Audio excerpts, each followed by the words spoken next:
Bonjour à toutes et à tous.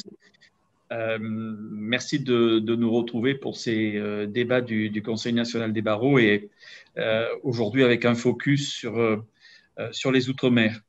Elles apparaissent toujours les grandes oubliées dans le débat public.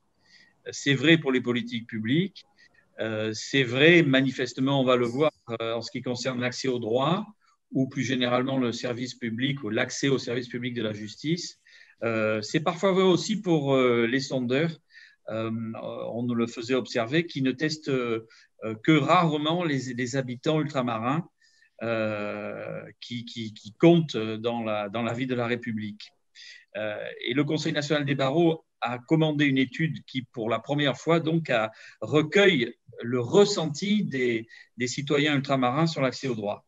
Et je note que, curieusement, personne n'avait songé à leur donner la parole sur ce sujet, comme si quelque part ils étaient un peu des quantités ou une quantité négligeable, ou comme si on devait étudier l'accès au droit ou l'accès aux juges uniquement dans les territoires hexagonaux. Et les résultats de ce sondage qui vont vous être détaillés par Gaël Sliman, président d'Odoxa, sont édifiants. Je tiens à le remercier d'ailleurs sur le travail accompli et la façon de le présenter. Ainsi, 58%, et on va peut-être rebondir sur ces éléments tout à l'heure, des ultramarins affirment qu'il est difficile de faire valoir leurs droits là où ils habitent. 58% du ressenti des citoyens ultramarins. Et je pense, mais j'ai été sensibilisé depuis plusieurs années sur le sujet, notamment par Patrick Lingibé qui participe à nos débats. Je pense que ces chiffres ne sont pas acceptables car il n'est pas concevable qu'on puisse estimer ou constater que les Outre-mer seraient des zones de non-droit. Et donc le Conseil national, sous mon impulsion, a décidé de faire de l'accès au droit dans les Outre-mer une des grandes causes de la mandature 2021-2023 du Conseil national des barreaux. Et nous travaillons à un diagnostic national sur les injustices, plus largement, que nous présenterons aux candidats à l'élection présidentielle que nous souhaitons sensibiliser. Il y a plusieurs types d'injustices, mais en ce qui concerne les Outre-mer particulièrement, manifestement, il existe, et nous le voyons, une injustice géographique qui figurera en première place lorsque nous les saisirons et lorsque nous espérons qu'ils réagiront à nos interpellations. Vont participer à ce débat, peut-être Pascal Germain va nous les présenter, Nathalie G, qui est avocate au barreau de Saint-Pierre de la Réunion, Yannick Louis Audebar du barreau de la Guadeloupe. Et donc, je viens de l'évoquer, je remercie à nouveau mon cher ami et vieux compagnon et parfois complice Patrick Lingibé, qui est vice-président de la conférence des bâtonniers en charge des Outre-mer, bâtonnier de Guyane, même s'il n'aime pas toujours qu'on le dise. Je le remercie d'apporter son expertise reconnue et recherchée sur les situations ultramarines. Et donc, enfin, pour remercier Pascal Germain, élu du Conseil national des barreaux et membre de la commission communication, qui jouera le rôle d'animatrice et de modératrice de nos discussions. Voilà, bienvenue à nouveau à vous tous. C'est un sujet qui est important, c'est un sujet qui peut paraître grave, mais ce n'est pas parce que le sujet est grave qu'il ne faut pas l'aborder avec une forme d'optimisme et de volonté d'évaluer les situations et puis de les faire progresser. Voilà, cher Pascal, je vous donne tout de suite la parole.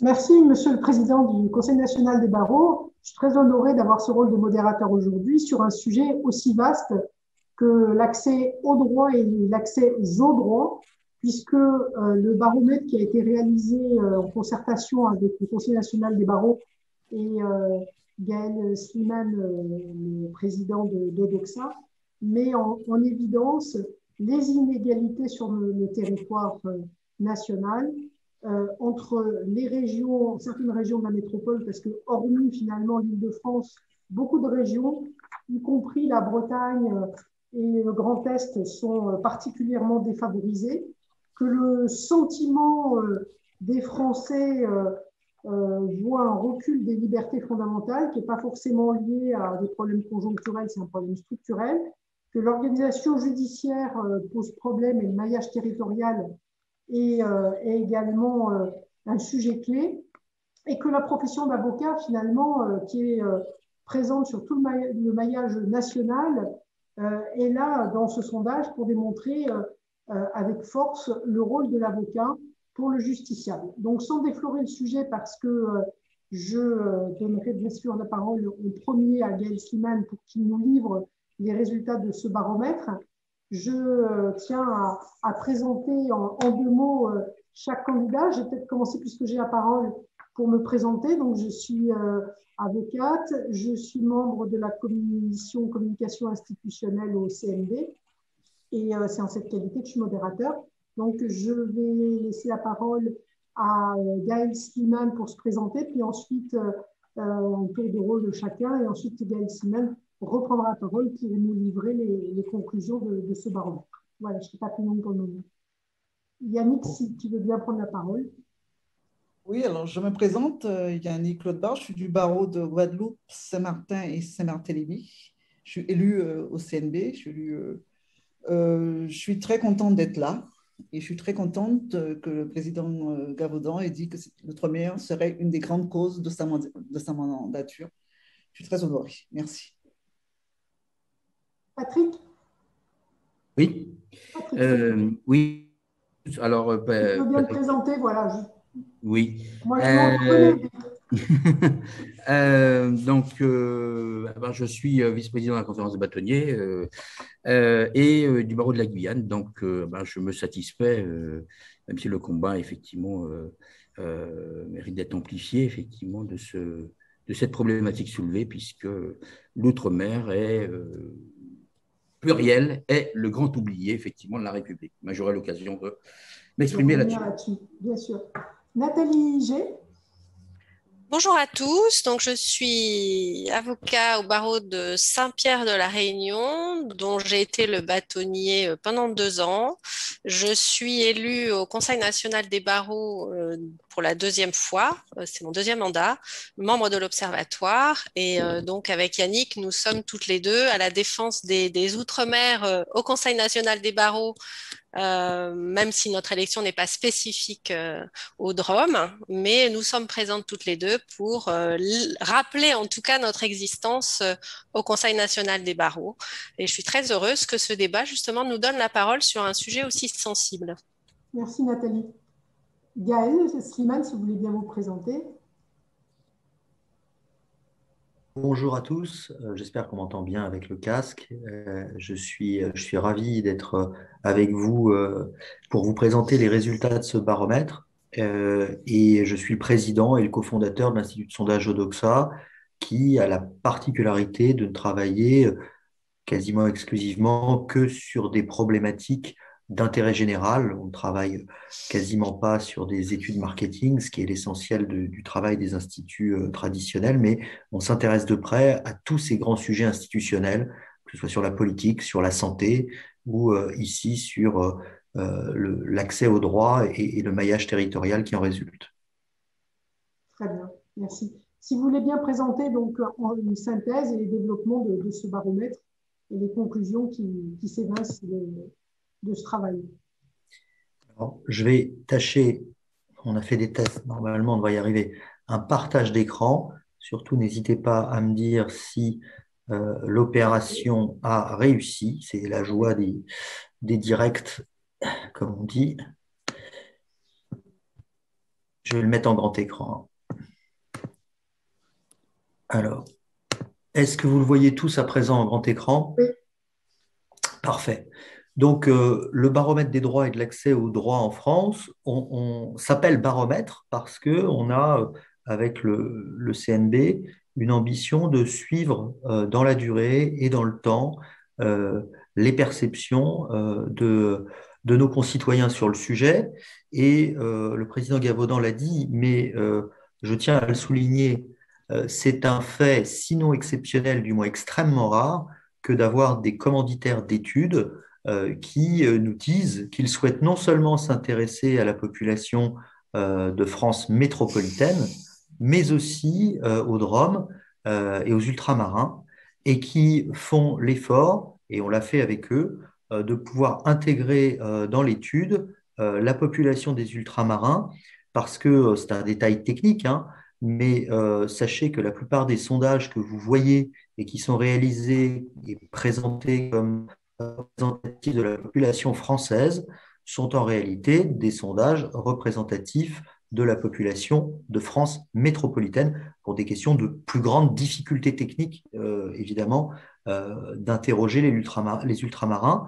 C'est ce que nous avons fait dans le cadre de ce baromètre, en interrogeant à la fois un très gros échantillon de la population française métropolitaine afin d'avoir des ventilations par grande région et même par sous-région et de pouvoir mesurer les écarts qui peuvent exister, y compris au sein des territoires en France métropolitaine, et puis de constituer un boost, un échantillon spécifique important d'ultramarins pour pouvoir regarder quel est leur vécu particulier. Nous avons réalisé cette enquête assez récemment, hein, au mois de mai dernier, et je vais vous en présenter les principaux enseignements pour qu'on puisse ensuite échanger sur le sujet. Alors, premier élément technique, hein, le fait d'être sur un échantillon de près de 3500 personnes nous permet d'avoir des résultats extrêmement robustes sur le plan statistique et de pouvoir mesurer des écarts qui ont un sens d'une région à l'autre et d'une population à l'autre.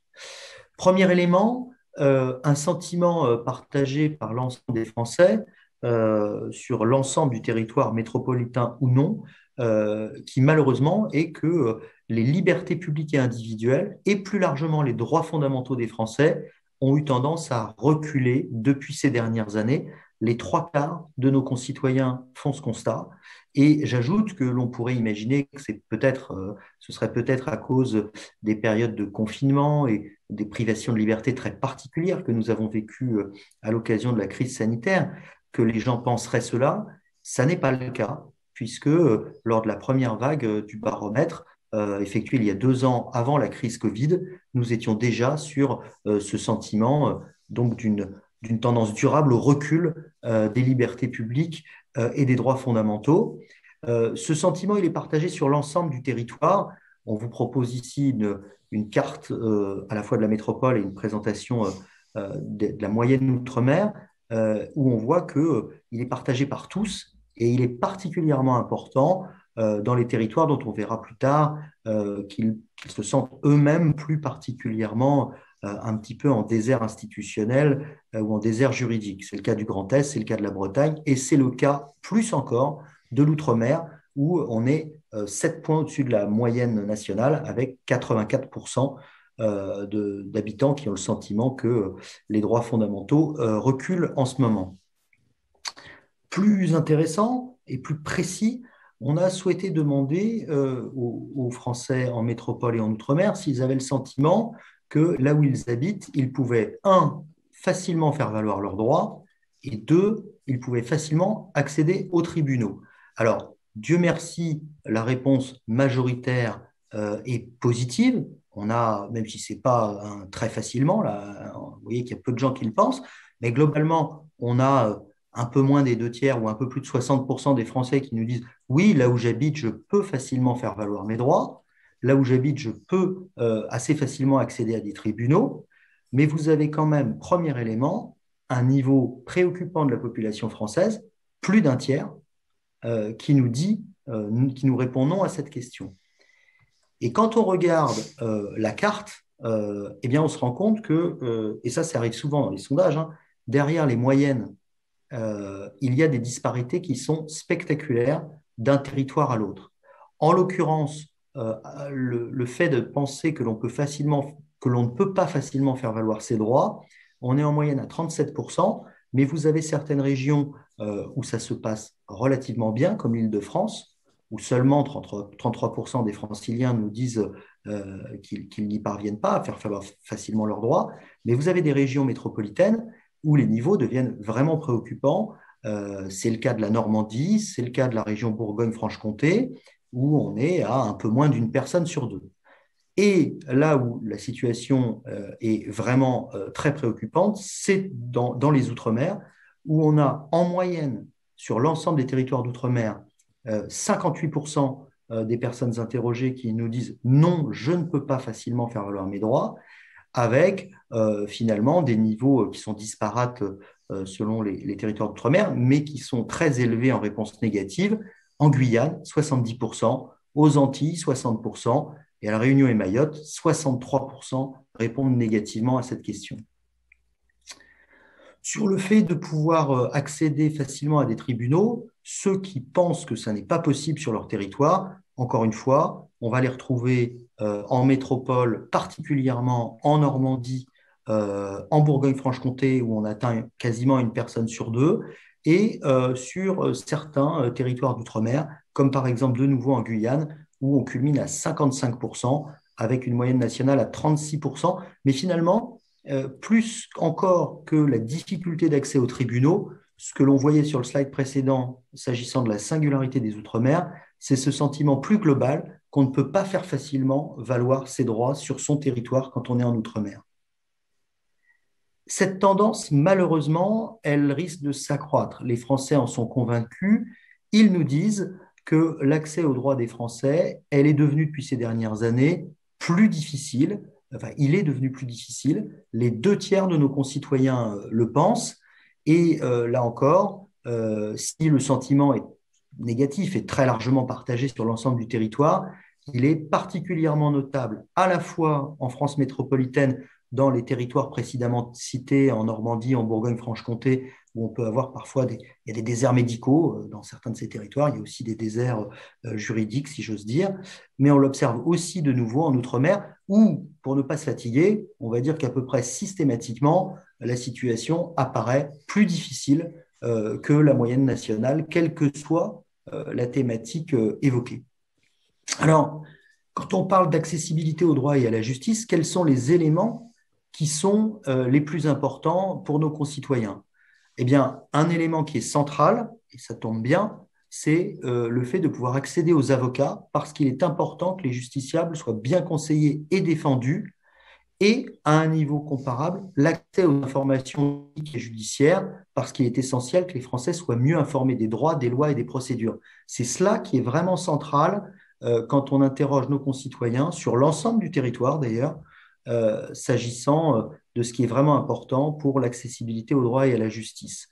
Dans une mesure plus relative, vous voyez que l'accès aux aides juridictionnelles et leur élargissement pour favoriser l'accès économique à la justice arrive en 3e position. Et tiens, chose intéressante, on parle beaucoup des duels police-justice ces derniers mois, ou de la guerre qui existerait entre les deux grandes institutions. On sait que les Français sont très attachés à la police, très soucieux des problèmes de sécurité.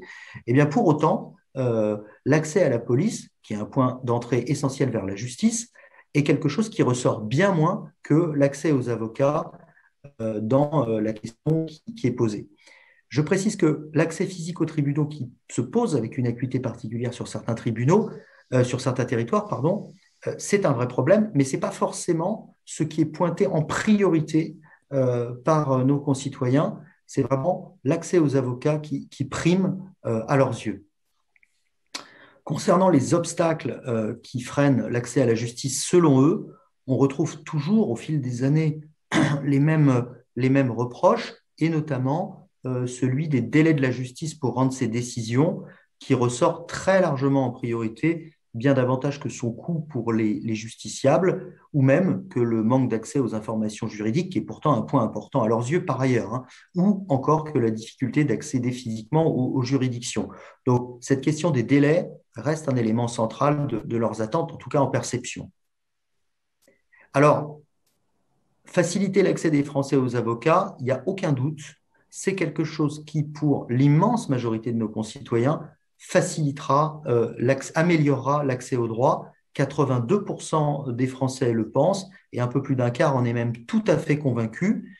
Et ce sentiment-là, il est à la fois, il est tout à fait consensuel parce qu'il est à la fois très présent sur tous les territoires, que ce soit des territoires qui nous ont dit souffrir de la distance aux tribunaux et de l'accès au droit. C'est le cas en Outre-mer, hein, 88% des Français d'Outre-mer le disent, que l'accès aux avocats améliorerait l'accès au droit, un meilleur accès aux avocats améliorerait l'accès au droit, mais c'est aussi ce que pensent nos concitoyens qui habitent des territoires moins sinistrés de ce point de vue-là, vous voyez qu'en Île-de-France, par exemple, ils sont aussi 85% à le dire. Donc, il y a un vrai consensus sur la place centrale de l'avocat dans l'accès au droit. De façon plus détaillée, les Français estiment que s'il était plus facile d'accéder à un avocat en France, cela permettrait, d'assurer une meilleure reconnaissance des droits des justiciables, de mieux garantir le respect des droits fondamentaux et d'avoir un meilleur fonctionnement général de la justice, ce qui n'est pas rien. Les 3/4 des Français le pensent et plus de 80% pour les autres éléments. Et j'ajoute que ça éviterait aussi, selon eux, pour 80% de nos concitoyens, des procédures judiciaires inutiles, et donc que ça ne représenterait pas nécessairement un coût, mais plutôt une économie de ce point de vue-là. D'ailleurs, pour poursuivre sur la place focale centrale de l'avocat, quand on interroge les Français, il n'y a pas photo, comme on dit, hein. C'est vraiment l'avocat, la profession à laquelle ils s'adresseraient en priorité s'ils avaient une question de droit ou un problème juridique à résoudre. 66% des Français citent l'avocat, alors qu'ils sont beaucoup moins nombreux à envisager le notaire ou l'huissier de justice, 11%, 6%, l'expert comptable ou le commissaire aux comptes, bon, ça concerne davantage les sociétés, 3%.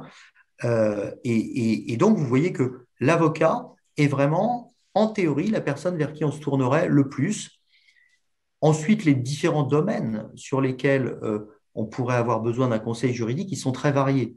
Et ça aussi, c'est sans doute un élément d'information intéressant pour le CNB, puisque finalement, on va retrouver les grandes familles, à la fois droit du travail, droit social, droit de la famille, qui recoupe à peu près 1/5 des demandes potentielles si on avait besoin de se tourner vers un avocat, et à des niveaux assez proches, le droit immobilier, le droit de la consommation, le droit pénal et le droit fiscal. Logiquement, une fois de plus, le droit des sociétés qui concerne davantage les entrepreneurs et les chefs d'entreprise est un petit peu moins cité, mais vous voyez que le panachage est très large.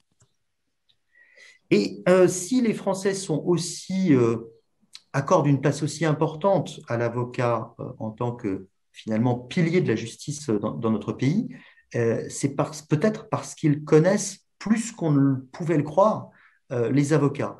On a pratiquement un Français sur deux, 48% de nos concitoyens, qui nous disent avoir déjà consulté un avocat. Alors le plus souvent, ce n'est pas forcément dans un passé tout récent, mais en tout cas, l'avocat est une figure connue de nos concitoyens pour 48% d'entre eux.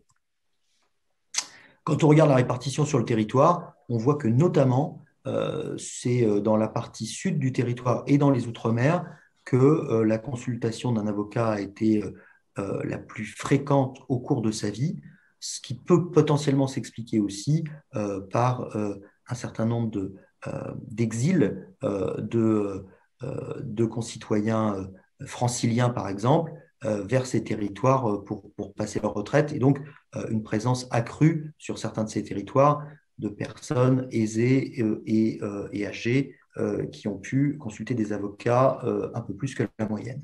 Mais la répartition, globalement, elle est élevée sur tout le territoire.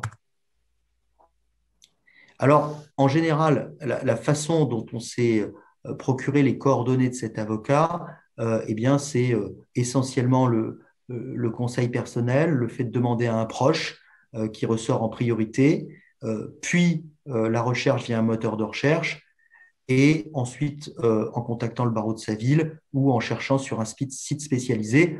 Évidemment, on ne se dit pas « je vais consulter un avocat » en lisant la presse et en voyant les ténors du barreau évoqués sur les grandes affaires pénales. Ça ne vous étonnera pas. Je regarde en même temps si sur le WhatsApp, je vois que... Voilà, je regarde en même temps que je n'ai pas un message d'alerte et que vous êtes toujours tous là. On est tous là, il n'y a pas de souci. On vous écoute avec attention. Parfait. Vous savez, c'est la frayeur à un moment de se dire que je suis en train de parler et que le réseau est coupé, plus personne ne m'entend. Pas du tout. Bon, tant mieux.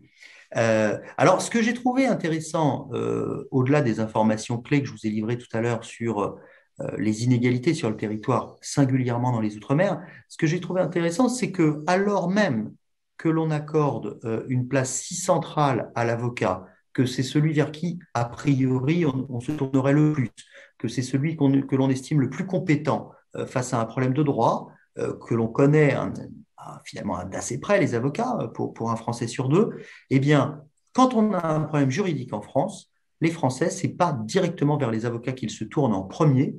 Dans la pratique, dans la vie réelle, ils vont d'abord rechercher des informations sur des sites Internet spécialisés où ils demandent à leur entourage familial et amical. Et ce n'est qu'en troisième rideau, si j'ose dire, qu'ils pensent à consulter un avocat.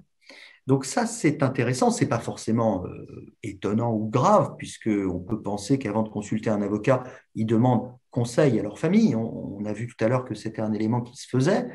Mais malgré tout, il y a un hiatus entre la place centrale qui est accordée à l'avocat et la crédibilité qui lui est donnée par nos concitoyens, et le fait que ce ne soit pas nécessairement vers un avocat que l'on se tourne d'abord quand on est confronté à un problème juridique. Et c'est d'autant plus paradoxal que le niveau de confiance des Français dans ces sites web juridiques qui commercialisent des informations qui ne sont pas délivrées par des avocats, le niveau de confiance est très, très relatif. On a une majorité, une petite majorité, mais quand même, une majorité de Français qui nous dit je ne fais pas confiance à ces sites. Ceux qui leur font confiance, ce n'est que 48% de la population, et ceux qui leur font vraiment confiance, c'est-à-dire tout à fait confiance, ce n'est que 4% de la population. Donc, c'est vers ces sites qu'on se tournerait quand même pour voir, mais on ne leur fait pas confiance. Et d'ailleurs, face à des problèmes juridiques qu'ils pourraient rencontrer, ils se disent que les réponses de ces sites seraient bien insuffisantes pour résoudre leurs problèmes, pour les 2 tiers d'entre eux. Donc ça, c'était un élément assez intéressant, et il l'est d'autant plus que nos concitoyens, ils ne sont pas hostiles à tout ce qui est online. Là, nous sortons aujourd'hui, parenthèse, notre sondage hebdomadaire sur la politique et évidemment sur l'abstention record aux élections régionales. Et les Français nous disent, par exemple, qu'ils sont très favorables au vote par Internet. De la même manière, le développement des procédures en ligne, eh bien, ils nous disent que dans leur principe, c'est une bonne chose plutôt qu'une mauvaise chose pour l'accès au droit. Ce qui ne veut pas dire que c'est ce qu'ils feraient eux-mêmes ou que c'est ce qu'ils utiliseraient eux-mêmes. Mais il n'y a pas une hostilité de principe à ce qui relève du online. Il y a simplement l'idée que, empiriquement, ce type de site, ça n'a pas la valeur que ça devrait avoir et ça ne vaut pas le conseil d'un avocat. Raison de plus, peut-être, pour essayer d'imaginer, de favoriser des contacts plus faciles, plus directs entre les Français qui ont besoin d'un avocat et les avocats qui peuvent leur apporter les réponses qu'ils attendent.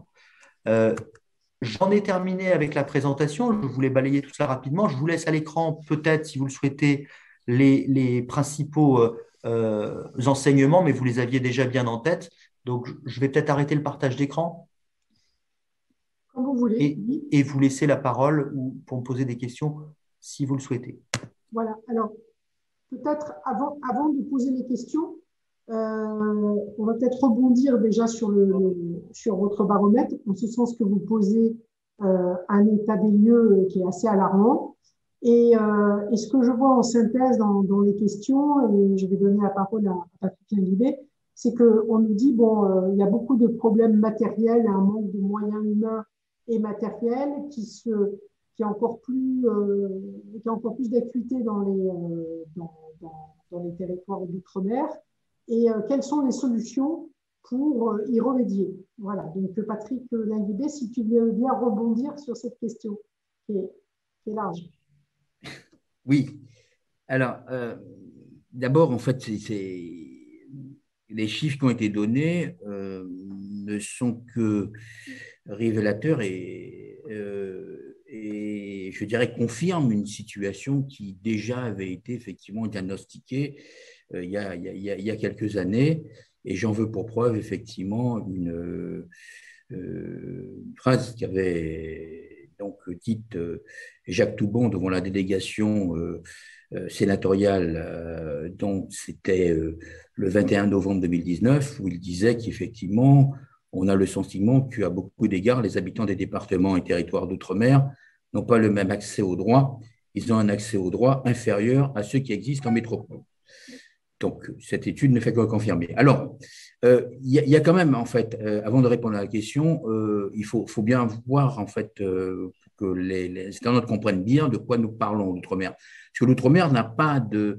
contrairement à ce qu'on peut penser, c'est vraiment un paysage, un tableau socio-économique radicalement différent de celui de l'Hexagone. Je vais donner une indication qui est importante parce que l'accès au droit, effectivement, on dit au droit avec un grand D et au droit, effectivement, au pluriel. Il faut savoir qu'en Outre-mer, vous avez un taux de pauvreté qui est à 4 à 8 fois supérieur à celui de l'Hexagone. Pour rappeler, en 2017, la Commission consultative des droits de l'homme est le premier organisme à réaliser une étude sérieuse sur la pauvreté dans les 5 territoires, les 5 DROM en l'occurrence.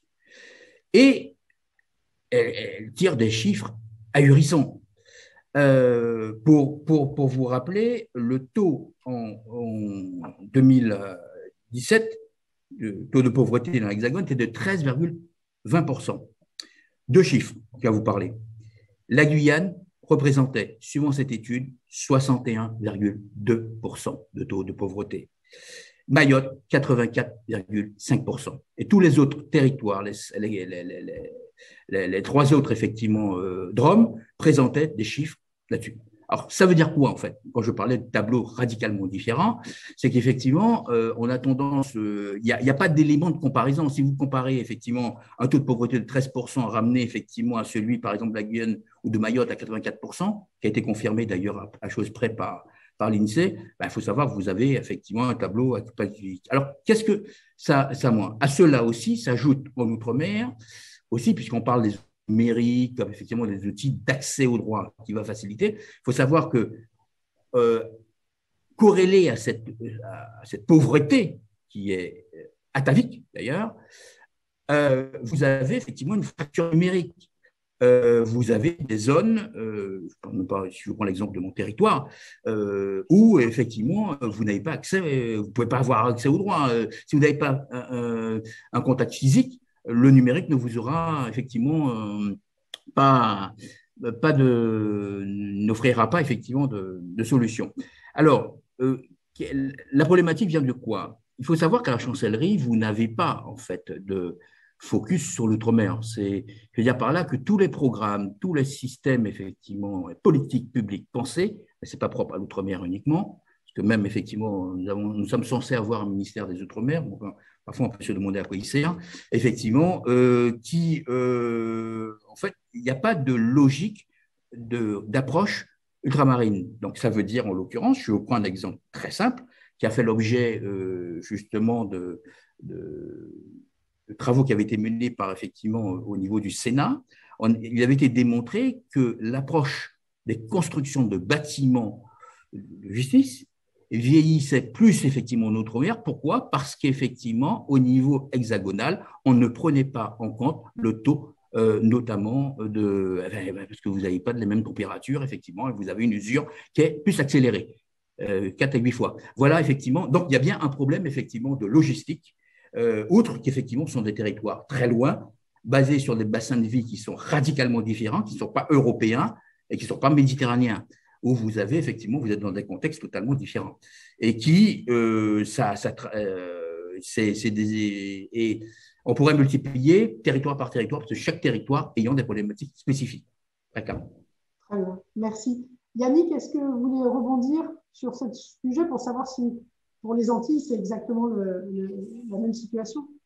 Oui, c'est la même chose. Ce que je voulais rajouter à ce qu'a dit Patrick Légivet, c'est que non seulement on est isolé, non seulement on est des îles, non seulement on est éloigné, on a un décalage horaire, mais en plus, on a le sentiment d'être jugé par des gens qui ne nous connaissent pas, qui ne nous comprennent pas et qui ne connaissent pas nos particularismes. Les gens, ils arrivent, ils sont jugés, souvent, les gens, ils parlent créole, ils sont jugés, on demande de s'exprimer en français, mais un français un peu titubant.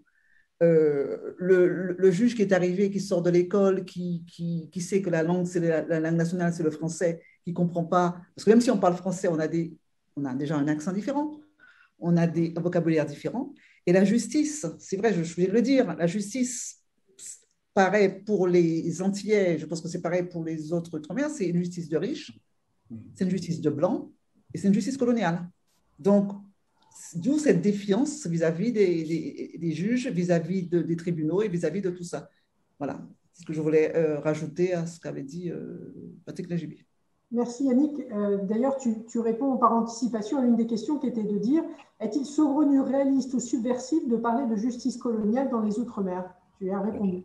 J'ai répondu, et puis enfin, et le phénomène le plus marquant pour nous, en tout cas, c'est l'affaire du chlordécone. C'est-à-dire le chlordécone où il y a 90% c'est Santé publique France qui dit ça, 90% des Antillais sont contaminés. On a le plus fort taux au monde de cancer de la prostate. Et on nous dit quoi? Que personne n'est responsable, il y a une prescription. Je ne parle même pas des sargasses. Les sargasses qui polluent les plages des Antilles, on n'en parle pas. Par contre, il suffit que des algues brunes aillent en Bretagne, ça devient un phénomène national. On le ressent, on le ressent. C'est une injustice, c'est vécu comme une injustice, c'est ressenti comme une injustice. Ah, bien sûr. Ressort du baromètre. Bien sûr. Nathalie, est-ce que tu veux bien également nous illustrer pour la réunion ton sentiment? J'en serais ravie, Pascal, mais je crois que notre président Gavaudan a demandé à intervenir une petite minute. Je reprendrai la parole juste après, si je ne me trompe pas. Oui, non, mais je voulais pas. Le débat était. Je voudrais simplement saluer la présence de Bruno Blanquer, qui est premier vice-président de la conférence des bâtonniers, qui s'est joint à nous comme participant et qui prendra la présidence de la conférence des bâtonniers à partir du 1er janvier. Je suis heureux, monsieur le premier vice-président, que votre première participation soit au titre d'un débat sur les Outre-mer. Voilà, je voulais simplement, pardon, je vous interromps, mais je crois que c'est un signal important qui nous est donné aujourd'hui par sa présence. Nous sommes honorés de sa présence. On remercie de participer. Nathalie, je te redonne la parole. Oui, je salue donc Bruno et je suis ravie de voir que la future conférence s'intéresse aussi aux Outre-mer. Merci Bruno de ta présence. Alors, moi, je partage tout à fait ce qui a été dit. Alors, même si Patrick l'a dit tout à l'heure, la Réunion, elle fait figure d'élèves un peu peut-être favorisés par rapport aux autres territoires. C'est vrai qu'on a exactement le même sentiment. Alors, de justice colonialiste, je dirais peut-être pas jusque-là, mais il y a un vrai décalage de culture entre les magistrats qui arrivent de métropole et la culture réunionnaise avec le créole, avec quelque chose qui n'est pas toujours compris, des mots qui ne sont pas compris d'ailleurs par les forces de l'ordre en garde à vue, lorsqu'ils retranscrivent des paroles de la personne qu'ils interrogent. Donc c'est toujours un gros problème constaté par les avocats. Après, décalage de culture sur les pourquoi expliquer les comportements qu'ils ont à juger. Donc, il y a un vrai problème de compréhension qui se ressent, que les avocats ressentent et que les justiciables ressentent évidemment. Comme disait Patrick, il y a également un vrai problème de pauvreté. Il y a toute une grande partie de la population qui a un seuil de pauvreté très important. Il y a de l'illettrisme qui en découle aussi, qui est lié à ce seuil de pauvreté. La pauvreté, ça implique quoi? C'est d'abord, on pense aux choses essentielles plutôt qu'à faire valoir ses droits. Donc forcément, il y a un décalage dans l'accès aux droits, même si le besoin de justice est là chez les personnes qui n'ont pas les moyens de se défendre. Et puis l'illettrisme, c'est un facteur aggravant parce que de plus en plus, la justice devient numérique. Pas que la justice, l'administration publique devient numérique. Lorsqu'il y a un problème de l'administration publique et un problème d'accès aux droits et de défendre ses droits par rapport à l'administration, que fait-on? Eh bien, c'est compliqué parce qu'il y a des saisines en ligne, parce que beaucoup de démarches, l'accès à la justice devient numérique, les services sont numériques et l'illettrisme empêche l'accès à la justice, l'accès aux droits, l'accès à toutes ces informations et à ce service. Donc c'est un vrai problème qui a été accentué d'ailleurs de façon très visible par le confinement et le Covid, où on a eu recours de façon massive à l'écrit. Tout s'est numérisé. Et ça, c'est vraiment révélateur et c'est un facteur important, à mon avis, de ce problème d'accès aux droits, l'illettrisme, alors qu'en France, j'avais relevé, il était de 7% dans les DOM, il court de 20 à 40%, ce qui est énorme. Pour Mayotte, je crois, et la Guyane aussi, me semble, qui est très visée par ces chiffres. Donc ça, ce sont des facteurs extrêmement importants, outre les problèmes aussi géographiques de transport. Tout bêtement, une personne qui doit voir son avocat, qui vient des montagnes, qui doit prendre un bus, et les lignes de bus s'arrêtent à 17h, les avocats ont des audiences, c'est difficile, on n'accède pas à l'avocat, on n'accède pas à l'audience. Voilà, c'est des choses toutes bêtes comme ça. Les DOM, c'est très compliqué dans les DOM, outre l'éloignement dont parlait Yannick, on est encerclé d'océans. Donc, c'est très compliqué. Très bien. Merci. Alors, les questions qui sont également posées, c'est de dire, ben voilà, quelle solution on pourrait proposer, sachant qu'on a des échéances électorales, puisqu'on est entre les 2 tours des régionales. On a les élections présidentielles dans 1 an, et d'ailleurs, le président Jérôme Gavaudan a posé justement cette question cruciale pour connaître la position des candidats. Quels seraient vos programmes à vous, dans le cadre des États généraux sur la justice, pour essayer de pallier ces inégalités, ces injustices sur vos territoires? Patrick, si tu veux bien. Oui. Bon, je pense qu'il y a une question essentielle, il ne faut pas se le cacher, il ne faut pas avoir de langue de bois, c'est quelle est la place réelle de l'outre-mer au sein de la République? Parce que, bon, nous avons un texte constitutionnel, j'ai la faiblesse de le connaître. Bon, il y a bien une place, mais quand on regarde effectivement, la vérité, c'est que nos 3 principes cardinaux, liberté, égalité, fraternité, celui au milieu, l'égalité, très sincèrement, il est à géométrie très variable. Alors de l'outre-mer, globalement, avec l'Hexagone, mais à l'intérieur, entre les outre-mer eux-mêmes, mais à l'intérieur d'un territoire ultramarin lui-même. Je vais vous prendre un exemple très clairement qui va être parlant. 2 exemples d'ailleurs. Le premier, par exemple, c'est celui de la Guyane.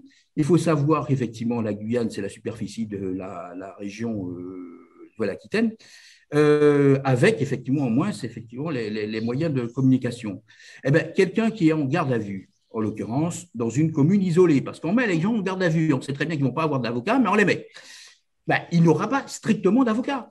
Ça veut dire, en l'occurrence, les droits d'une personne vont dépendre effectivement du lieu où il se situe. Et on peut aggraver la situation pour la Polynésie française, où effectivement, vous avez effectivement dans une île quelqu'un qui va être en garde à vue qui n'aura jamais d'avocat. Pourquoi? Parce qu'effectivement, l'État n'a jamais organisé la prise en charge de ses frais. Donc, ça veut dire qu'on a un système, en l'occurrence, qui est inversé. La liberté devient effectivement je dirais, un luxe, en l'occurrence. Et on va aller plus loin. On va aller à Wallis et Futuna. Figurez-vous, à Wallis et Futuna, puisque vous parliez effectivement de savoir qu'est-ce qu'on pourrait effectivement mettre en place, ben, Wallis et Futuna, voyez-vous, il n'y a pas d'avocat. Wallis et Futuna est une collectivité autonome qui relève judiciairement de la cour d'appel de Nouméa. Donc, le barreau de Nouméa est chargé effectivement de la défense. Eh bien, la chancellerie a toujours refusé de prendre en charge les frais de transport des avocats calédoniens. Ce qui fait que des accusés devant les assises sont défendus par des pseudo-avocats qui n'ont pas fait d'études, qui sont désagréés et qui sont dénommés citoyens défenseurs. Voilà, ce que je veux vous dire, c'est pourquoi je pose la question de savoir quelle est la place de l'outre-mer au sein de la République, parce que ces situations-là n'auraient jamais été envisagées et appliquées dans l'Hexagone. C'est ça la réalité. Parce qu'effectivement, ça aurait créé une révolution, c'est parce qu'effectivement, tous les médias en auraient parlé. Voilà, c'est ça la vérité. La vérité, c'est qu'effectivement, on aboutit à se dire introspectivement, chacun, effectivement, est-ce que réellement nous sommes des Français totalement à part ou à part entière? Voilà, et les chiffres ne font que le confirmer. Alors, solution? Je ne pense. Alors, sur l'accès au droit, il est clair, vu le taux de pauvreté, je dirais l'accès à l'aide juridictionnelle est en plus grande proportion. Sauf qu'il faut savoir que au niveau de l'aide juridictionnelle, une des données quand même statistiques qui ressort d'une étude qui a été menée, c'est qu'effectivement, les gens utilisent moins l'aide juridictionnelle pour actionner leurs droits que pour se défendre. Donc, ça veut dire qu'effectivement, il y a une pauvreté de l'action judiciaire. Bon, je crois que ça ne gêne pas l'État puisqu'il y a moins d'argent. Bon. Donc, ça veut dire en l'occurrence que si on prend par exemple uniquement l'aide juridictionnelle, ce que j'avais proposé d'ailleurs, c'était effectivement qu'il y ait une ligne fléchée sur le budget de l'État réservée à l'outre-mer, cette ligne effectivement étant déclinée ont la prise en charge, effectivement, de la rétribution, ce n'est pas une rémunération, mais aussi de prise en charge par territoire. Parce qu'il n'est pas question, effectivement, de standardiser l'outre-mer, parce que la situation de la Guadeloupe n'est pas la même, la situation de Mayotte n'est pas la même, et la situation de Nouméa n'est pas la même. Voilà. Très bien, merci. Alors, dans le sondage également, ce qui était intéressant de voir, c'est que ce qu'on reproche le plus dans le traitement de la justice, c'est les délais qui sont beaucoup trop longs. Alors, on voit dans notre quotidien en tant que professionnel du droit, lorsqu'on a un dossier, qu'on le saisit et qu'on est réactif, on voit que le délai de traitement par la juridiction, même si on nous impose des délais en appel qui sont absolument impossibles à tenir, pour autant, la réponse de la justice est très longue. Un internaute nous envoie une question en disant est-ce que finalement la mise en place des modes alternatifs de règlement des litiges pourrait être une solution au fait que la justice puisse être pas rendue dans des délais suffisamment brefs. Nathalie, est-ce que tu veux bien répondre à cette question? Volontiers. Alors, le législateur a eu cette bonne idée bien avant notre internaute, en la rendant obligatoire ou voulant la rendre obligatoire pour justement évacuer le contentieux de la justice. Alors, la médiation, pour être plus précise, c'est une très bonne chose. Ça donne de très bons résultats. Dans les DOM, nous la développons de façon exponentielle à La Réunion, mais j'ai vu aussi qu'en Guadeloupe et en Martinique, il y a des formations qui se font, des médiateurs se forment, et je suppose aussi que vous prenez ce chemin-là.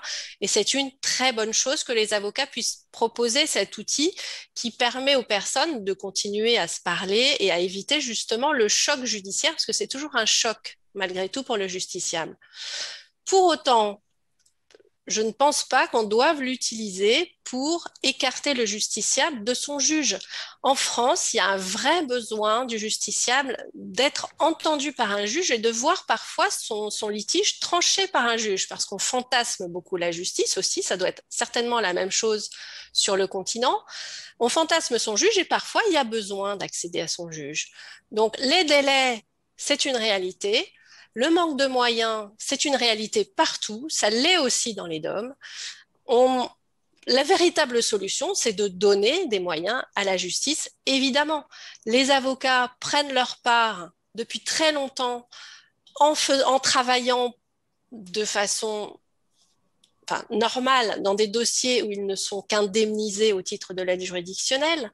On n'a plus maintenant les moyens dans les DOM, vu le nombre de dossiers d'aide juridictionnelle qui sont extrêmement importants ici compte tenu du seuil de pauvreté dont j'ai parlé. Les avocats n'ont plus les moyens d'exercer de leur art de façon aussi bonne qu'on l'aurait souhaité, parce qu'on manque de temps, parce qu'on est obligé d'avoir beaucoup de dossiers, qu'on n'a plus assez de dossiers dans lesquels on perçoit des honoraires pour impacter ce travail gratuit qu'on fournit aux justiciables, parce qu'on estime, nous, dans notre serment, que les justiciables doivent être défendus. Donc, nous prenons notre part, nous sommes partout dans les maisons de justice pour donner des consultations gratuites aux personnes. Nous sommes, nous, dans nos cabinets, à l'écoute de toutes les personnes, de tous les justiciables. Mais à un moment donné, on ne peut plus prendre en charge ce que l'État ne veut plus donner à la justice. Les cabinets d'avocats en sont à prendre en charge le coût de greffe, puisqu'on a créé donc un réseau d'accès aux juridictions qui est venu nous imposer à nous, cabinets d'avocats, finalement d'enregistrer les dossiers des juridictions à la place des greffes. Donc tout ça, c'est un coût que nous prenons en charge. La profession est exsangue, on ne peut plus prendre davantage ce coût-là et forcément, on est moins disponible pour les justiciables qui viennent nous voir. Ça, c'est une réalité partout, c'est une réalité énorme dans les DOM puisqu'il y a beaucoup de secteurs aidés. Les MARD, c'est une bonne chose. Pour retomber sur mes pattes et répondre à la question, ça n'est pas une chose qui doit être utilisée pour écarter le justiciable de son juge qui a besoin d'être jugé parfois dans des délais raisonnables. Merci Nathalie. Effectivement, on met en avant l'aide juridictionnelle qui est un sujet qui a été traité par notre profession depuis longtemps. La revalorisation est vraiment un problème crucial et je pense encore plus pour les ultramarins avec les difficultés de trajet. on se rend compte effectivement, le monde diplomatique avait dit il y a quelque temps que la justice implosait en France. Voilà, quelles sont les solutions? Le président de la Cour de cassation également l'a dit il y a quelque temps. Il est conscient que tant qu'on ne mettra pas les moyens financiers pour combler le manque de magistrats, de greffiers, on n'arrivera pas à résoudre cette question. La question est vraiment politique. C'est la raison pour laquelle je pense que ce sujet a toute son importance, puisqu'il est encore plus crucial pour les ultramarins. Donc, est-ce qu'on refait un petit tour de rôle où Jérôme Gavaudan va reprendre la parole pour avoir des propos un peu complémentaires par rapport à ce que nous avons alimenté? Non, pardon, moi, j'ai pas de demande de prise de parole à ce stade. Je trouve ça très intéressant et surtout le développement que vient de faire Nathalie sur les mardes, avec la rectification que c'est pas forcément fait pour, ça doit pas être fait simplement pour faire des économies de juge. Je crois que c'est aussi, mais je le redis, je crois que c'est très important aussi pour la profession d'avocat qui doit se moderniser et qui doit effectivement prendre en main ces questions-là parce que c'est notre avenir même économique, quoi. Donc, d'où la création de la commission marde au sein du CND, bien sûr. Et on a parlé tout à l'heure de la fracture numérique. C'est vrai que la fracture numérique, elle existe. L'État veut mettre en place des plateformes de saisine en ligne, mais on voit, Gaël Suman l'a mis en air reserve tout à l'heure, que les citoyens veulent à la fois avoir accès aux plateformes en ligne, je pense, à mon avis, hein, c'est mon interprétation, mais j'aimerais bien que vous donniez votre avis, et je sors un petit peu de mon rôle de modérateur, sans doute pour avoir une appréhension, parce que connaître ses droits, c'est compliqué, le droit évolue et complexe. Donc, pour quelqu'un qui en plus a un accès ou est illettré, je pense que c'est compliqué. Donc, l'accès aux plateformes pour avoir connaissance de soi, c'est une chose. Et l'accès à l'avocat en est une autre, puisque vous avez montré, Gaël Sliman, que le recours à un contentieux pour se défendre, la réponse, c'est on a besoin d'un avocat et le rôle de l'avocat est central. Voilà. Est-ce que vous voulez intervenir sur ce point? Oui, c'est un point qui, j'espère que vous m'entendez bien. Très bien. C'est un point qui est effectivement très intéressant et pour lequel il faut sans doute pas se tromper dans l'interprétation des chiffres. Et je fais le parallèle avec le rapport général des Français à tout ce qui relève des possibilités nouvelles offertes par le numérique. Ce que nous disent les gens partout sur le territoire, c'est que le présentiel, pour employer des mots nouveaux, hein, des néologismes, le fait de pouvoir accéder à un avocat, de pouvoir lui parler, de pouvoir échanger, c'est quelque chose qui est central. En revanche, le fait de pouvoir, pour ceux qui se sentent à l'aise avec cela, utiliser du numérique d'une manière ou d'une autre, c'est une opportunité. Si c'est une opportunité et pas imposée, si demain on ne nous explique pas que tout ce qui est de certaines catégories du droit doit passer obligatoirement par le numérique, comme on l'a fait pour les impôts, par exemple, si ce n'est pas ça l'idée, à ce moment-là, les gens se disent, bah, peut-être que moi, je n'utiliserai pas le numérique, mais pourquoi pas pour les autres? J'observe le même phénomène, encore une fois, sur le vote par Internet. Dans le sondage que nous publions ce soir, dans 5 minutes, sur les élections régionales et l'abstention qui en a résulté, très majoritairement, les 3/4 des Français et des plus de 65 ans et même des plus de 70 ans nous disent oui, oui, qu'on puisse voter par Internet, c'est très bien, mais ça ne veut pas dire que eux le feront. Et donc, tout ça ne résume pas, ne signifie pas que demain, le rapport des Français se fera sans contact avec l'avocat. C'est tout le contraire qui nous est dit dans l'étude. Oui. Merci, M. Sliman. Je pense que vraiment, on est dans le domaine de l'humain. On a besoin d'humanité et de contact, surtout quand on a une difficulté à travers un dossier qui révèle souvent des tensions et des conflits, et que le rôle de l'avocat est essentiel sur ce point-là. Madame Audebar, est-ce que vous voulez répondre? Oui, ça c'est sûr, hein, c'est sûr que le rôle de l'avocat, mais surtout que nous, le problème, je voulais parler du problème du RPVA aussi, Oui. le RPVA qui ne marche pas toujours, le RPVA qui est sur l'heure de Paris, donc des fois, quand il est minuit à Paris, qu'il est 18 h chez nous, on peut pas, il y a un moment, on ne peut pas l'utiliser. Donc, tout ça fait que le numérique, oui, mais je me dis, peut-être qu'on n'est pas assez nombreux, on ne pèse pas assez lourd hein, sur la République française. Hein. Combien on est? On doit être maximum 2 millions d'ultramarins. Ça ne suffit pas pour 63 millions de Français. On ne paye pas assez d'impôts, on ne compte pas. Enfin, il n'y a pas très longtemps, les élections, le résultat des élections présidentielles était donné avant même qu'on ait le temps de voter. Donc, tout ça fait que si on ne tape pas plus fort sur la table, si, comme disait Patrick, il n'y a pas une révolution tous les 10 ans où on montre qu'on existe, rien ne changera. C'est une volonté politique qu'il faut. Mais oui, parce que bon, la France ne pense jamais à nous. Enfin, franchement, nous, on se sent pour le coup oublié. Hein. On se sent oublié. Hein. Je dis, moi, je le vois tout le temps. Hein. Et encore, nous, on a les moyens de dire des choses, mais imaginez les gens qui sont illettrés, qui sont pas allés à l'école et qui ne comprennent pas. Ils comprennent pas. Et je voulais dire aussi qu'il faudrait une meilleure formation des magistrats. Parce que les magistrats, quand ils arrivent, pour eux, les Antilles, c'est juste l'outre-mer, c'est juste les cocotiers et les plages. Ils ne voient pas qu'il y a vraiment une grande souffrance. Il y a des gens qui vivent là-bas, qui sont là. Et peut-être avant de venir, s'ils étaient il y avait des stages, des choses comme ça, ce serait peut-être plus facile aussi pour accepter les décisions. Il y a un éloignement finalement de la culture aussi. La culture. Et on a beaucoup souffert aussi du fait qu'on n'a pas pu voyager avec le Covid et le confinement. Alors, nous, on se disait, on ne peut pas aller voir nos enfants qui sont étudiants à Paris parce qu'il faut des besoins impérieux, parce que tout ça, alors que les Parisiens pouvaient aller comme ils voulaient à Marseille. Et ça, on l'a vécu très, très mal. Merci. Patrick Lannivet, je vous vois très réactif. Je vous donne la parole. Comme tous ceux qui concernent l'outre-mer, je suis… Alors, plusieurs observations. Les mardes, oui, je suis moi-même médiateur, effectivement, on l'a développé en Guyane. Par contre, il ne faut pas oublier une chose, c'est qu'un système juridique, le droit n'a de pertinence que s'il est compris par les non-juristes. Ce n'est pas le droit pour effectivement être entre nous, en l'occurrence. Donc, et on a parlé tout à l'heure effectivement de pauvreté, d'illettrisme. Il faut imaginer effectivement que les gens, souvent, la vérité, c'est qu'ils vivent le droit comme un élément extérieur, comme un élément effectivement qui leur est étranger. Bien.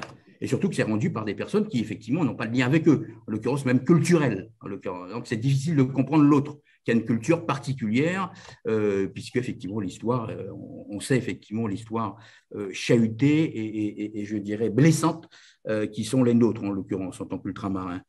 Et nous sommes des sociétés et on oublie d'émotion, c'est-à-dire que nous avons besoin de contact, nous avons besoin de chaleur. Nous sommes des gens du Sud, en l'occurrence, et Bruno comprend ce que je veux dire.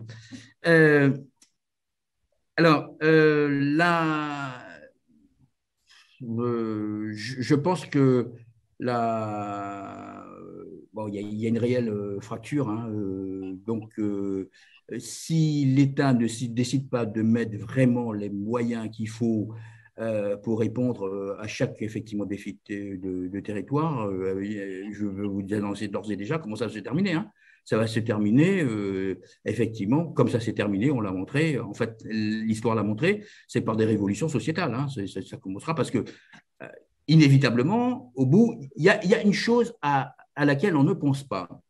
Les gens sont prêts à tout renoncer, sauf à leur dignité. Quand on les a tout pris, il reste la dignité. Et ça, l'ultramarin refusera toujours, effectivement, d'être indigne, d'être traité par moins que rien. Et ça a commencé, et c'est vrai que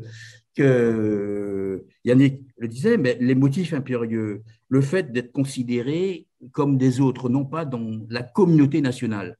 Alors, les motifs impérieux, c'est que vous ne pouvez pas quitter votre territoire alors que vous voyagez dans votre propre pays, effectivement, puisque la France est un tout territoire national. On a souvent tendance à oublier que la France n'est pas uniquement l'Hexagone, parce que si c'était l'Hexagone, elle serait bien pauvre d'ailleurs, et pas considérée dans le monde comme elle l'est. Donc, c'est effectivement, ça veut dire qu'en fait, les gens sont isolés sur le… je vais prendre un exemple pour la Guyane. Alors, la Guyane avec le variant brésilien qui fait peur à tout le monde, ça veut dire en l'occurrence, je dois démontrer un motif impérieux, mais en plus, je dois démontrer des tests, et ensuite, en arrivant, des tests encore, plus une septaine, une dizaine. Ça veut dire, en fait, finalement, les gens ont tendance à considérer que le traitement qu'on leur fait, est assimilable et même pire que le traitement qui est effectivement réservé à des autres étrangers.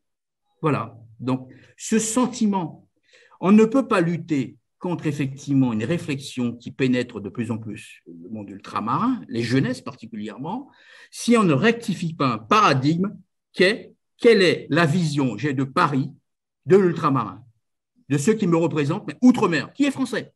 Alors, sauf s'ils ne sont pas français, à ce moment qu'on le dise. Voilà. Merci Patrick. Je crois que Nathalie, est-ce que tu veux rebondir sur cette... Oui, alors pas sur ce que vient de dire Patrick, il le dit toujours très brillamment et avec beaucoup de conviction. Je réfléchissais à ce questionnement qui est posé de savoir pourquoi que l'avocat est considéré comme le recours pour l'accès au droit et que finalement il est rarement consulté alors que les avocats sont présents. Il me semble, moi j'ai constaté dans mon cabinet assez souvent que les personnes qui viennent dans nos cabinets sont souvent déterminées à lancer une action. En tout cas, venir voir un avocat est considéré comme quelque chose d'agressif. C'est-à-dire qu'on est déjà déterminé à lancer une action contre quelqu'un. On n'a pas ce réflexe-là. Alors, je parle des populations qui sont peut-être un peu moins aisées qu'une certaine tranche de population, qui n'ont pas la culture et qui, eux, fantasment beaucoup la justice, certainement. Ils ont besoin de justice, un vrai besoin de justice, mais l'avocat est considéré comme la personne qui va faire un procès et pas toujours comme quelqu'un qui va donner un conseil. C'est dommage, c'est peut-être là-dessus qu'il faudrait que notre profession travaille pour amener davantage les justiciables qui en ont besoin à venir consulter pour des conseils tout simples. Ça, c'est une leçon, je pense, qu'il faut tirer pour nous de ce sondage. Après, la fracture numérique, très simplement, Patrick en a parlé tout à l'heure. Dans les DOM, il y a des territoires qui ne sont pas équipés, tout simplement. Les réseaux n'arrivent pas jusqu'aux justiciables. Et lorsque le réseau arrive, c'est le cas pour nous à La Réunion, le débit est dramatiquement bas. Nous n'avons pas la fibre. Enfin, c'est une catastrophe numérique, les équipements à La Réunion. Je suppose que dans les autres DOM, c'est pareil. J'entendais Yannick parler du RPVA tout à l'heure, c'est du même registre. Là, il y a vraiment un effort étatique à faire de façon extrêmement rapide parce que nous avons un retard considérable à ce niveau-là. Très bien, merci Nathalie. Sur le maillage, effectivement, la profession d'avocat est présente sur tous les territoires. Est-ce que c'est le cas en Guyane et également en Martinique et Guadeloupe? Non, pour la Guyane, c'est compliqué parce qu'effectivement, les 3/4 du territoire guyanais sont effectivement inaccessibles. Donc, je parlais d'une commune qui est située à peu près 1 heure d'avion. On ne peut accéder que par, d'ailleurs, l'avion de la capitale Cayenne. Non, il n'y a pas d'avocat. C'est compliqué. La ville, la deuxième ville où je me situe d'ailleurs là aujourd'hui en faisant cette conférence, c'est Saint-Laurent-du-Maroni, qui est la deuxième ville la plus importante effectivement du territoire guyanais. Outre, il y a des problèmes numériques, donc il y a que 2 avocats parce que c'est très compliqué effectivement. En fait, les services publics en fait ne fonctionnent pas correctement. Donc, avec une rupture numérique, là, j'ai la chance, effectivement, de pouvoir communiquer. Mais en fait, la plupart du temps, les habitants de l'Ouest, parce qu'il s'agit de l'Ouest de la Guyane, effectivement, ont très peu, ont des difficultés, effectivement, à communiquer, à accéder, vous voyez, à un droit minimum, c'est le droit, effectivement, de déconnecter. Voilà. Et bon, comme la Guyane n'est pas une île, donc c'est le seul territoire continental. Que certains l'avaient oublié, n'avaient pas compris, effectivement, ce n'est pas une île. Donc, c'est grand comme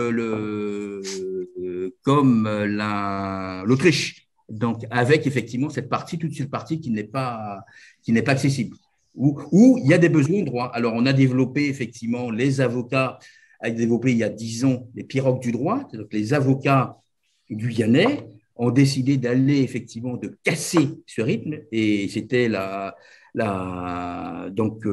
jeunes avocats qui avaient décidé effectivement de lancer la pirogue du droit et qui a permis effectivement d'essaimer, d'aller à la rencontre des justiciables. Mais bon, c'est compliqué. C'est compliqué parce que vous avez effectivement, on n'a pas parlé, mais en fait, dans les territoires ultramarins, alors particulièrement la Guyane, vous avez plusieurs communautés. Les dialectes ne sont pas les mêmes. Voilà.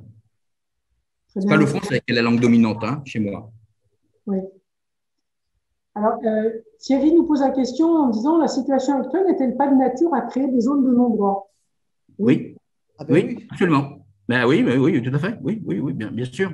Ben, Oui. celui qui est situé dans un territoire où c'est pas accessible pour lui, où il n'a aucune chance d'avoir un avocat, ben oui, tout à fait. La personne qui est en garde à vue, effectivement, dans une partie du territoire qui n'est pas desservie, ben, c'est clair, c'est pas. Voilà. Alors, l'une des préconisations, c'était le regroupement des lieux de garde à vue. Moi, j'avais donné comme solution alternative, mais apparemment ça posait problème parce que, bon, écoutez, pour moi, c'est très simple. Hein, quand la géographie contrarie le droit, le droit n'a qu'à s'adapter et l'État n'a qu'à développer les process de manière à réduire et à inverser cette inégalité. Voilà, c'est ça le travail de l'État, hein, en fait. C'est pas à nous à trouver des solutions. Nous devons les porter, mais en fait, chacun son rôle. C'est du régalien. Oui, puisqu'on a appris, en fait, ce qu'on a appris chez nous, c'est la culture du débrouillardisme. Hein. On se dit, Oui. bon, ben, comme il n'y a pas d'avocat, comme il n'y a pas ça, on va faire ça. Hein. Ça on l'a vite appris, ça. Hein. Et en plus, pour prolonger ce que tu disais, pareil, à Saint-Martin, s'ils sont jugés, les Saint-Martinois qui sont jugés à Basse-Terre, il faut qu'ils prennent l'avion, les avocats aussi, les Marie-Galantais, pareil, qui prennent le bateau. Enfin, c'est compliqué, c'est compliqué. Je pense qu'il faudrait une semaine de débat hein, pour arriver au bout. Avec Monsieur le Président Gavaudan, un déplacement sur site. C'est bien. Rien ne remplace effectivement le regard de visu, voire filmé d'ailleurs, pour donner ça effectivement à nos autorités nationales, effectivement. On y pense, on y pense. Voilà. Alors, peut-être pour clôturer et avant de donner la parole à Jérôme Gavaudan pour terminer, pour clore ce débat, est-ce que chacun a quelque chose à dire pour résumer un peu, puisqu'on ne peut pas débattre pendant des heures, le principe du débat, c'est 1 heure. Est-ce qu'on va commencer par Nathalie, qu'est-ce que tu pourrais dire en synthèse? En synthèse, il y a tellement à dire, ça c'est une question vache. C'est le piège. Non, on va s'en sortir. Étude très intéressante. Il faut remercier le CNB de l'avoir commandée parce qu'elle va permettre un débat à tout point de vue au plan national comme dans les DOM.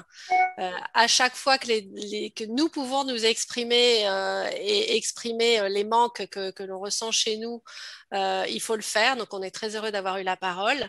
On a tendance à dire à l'État au boulot. On vous attend. Trop d'injustice. Oui. Oui.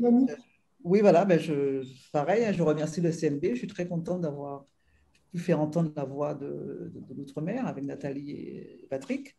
Et il y a beaucoup de choses à faire. On est là, on existe. Hein. On est là et on existe. Et il y a quand même pas mal de research chez nous. Il faudrait y penser. Hein. Voilà. Merci. Patrick? 2 mots? Oui. Je remercie effectivement le CNB pour cette étude, mais ça ne m'étonne pas, connaissant effectivement aussi la sensibilité du président Gavaudan sur ces problèmes qu'il ne découvre pas aujourd'hui d'ailleurs, puisque dans des fonctions, il en a été sensibilisé. Alors, pour résumer, je dirais le chemin de la dignité pour l'outre-mer est long encore, et il appartient à l'État de mettre fin à cette indignité par tous les moyens. Voilà. Et nos institutions y aideront à voir plus clair s'il est encore aveugle. Voilà.